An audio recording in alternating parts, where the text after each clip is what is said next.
she dropped dead in her tracks. "Bingo," he whispered, thrilled that he'd brought her down. One of the most newsworthy women in all of Grizzly County. And then there were 5. Just as the first few flakes of snow began to fall, he shoved hard on his own ski poles, driving them deep into the snow, pushing himself forward.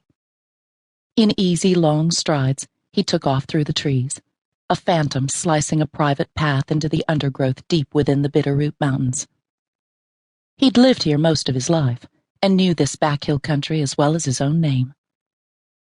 Down a steep hollow, along a creek, and over a small footbridge, he skied.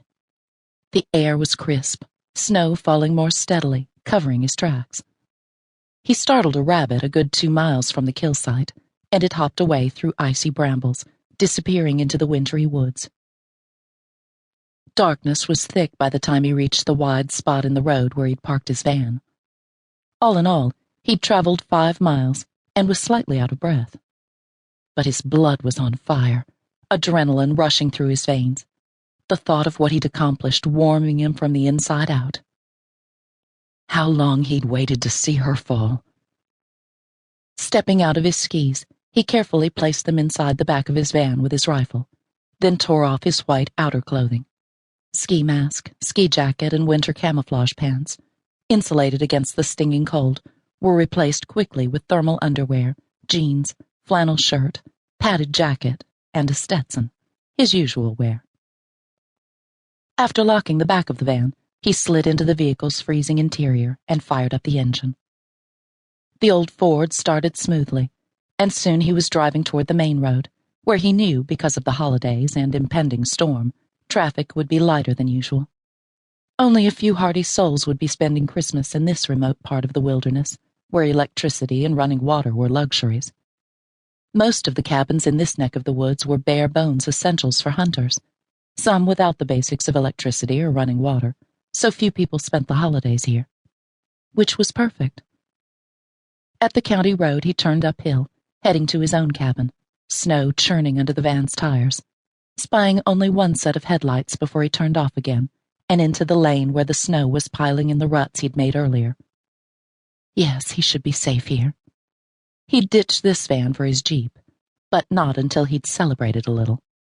Half a mile in, he rounded an outcropping of boulders and saw the cabin, a dilapidated A-frame most people in the family had long forgotten.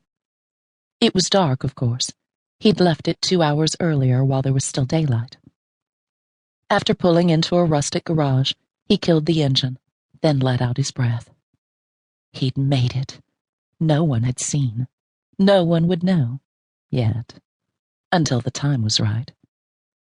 Carrying all of his equipment into the house, he then closed the garage door, listening as the wind moaned through the trees and echoed in this particular canyon.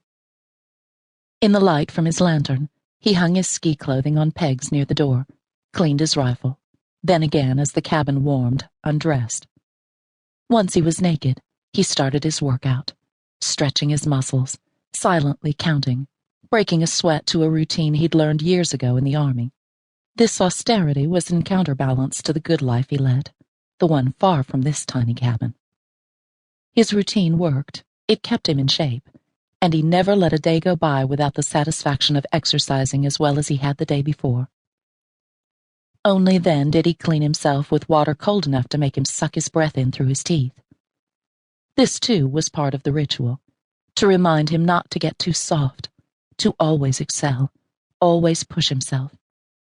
He demanded perfection for himself and expected it of others. As his body air-dried, he poured himself a glass of whiskey and walked to the hand-hewn desk attached to the wall near his bunk. Pictures were strewn across the desktop, all headshots, faces looking directly at the camera. His camera, he thought, with more than a grain of pleasure. He found the photograph of the woman he'd just sent to St. Peter, and in the picture she was beautiful. Without a trace of her usual cynicism or caustic wit, she had been a gorgeous woman. No more. Tossing his hunting knife in the air and catching it deftly, he smiled as he plunged its sharp tip into the space between his victim's eyes. So much for beauty, he thought as he sliced the photograph.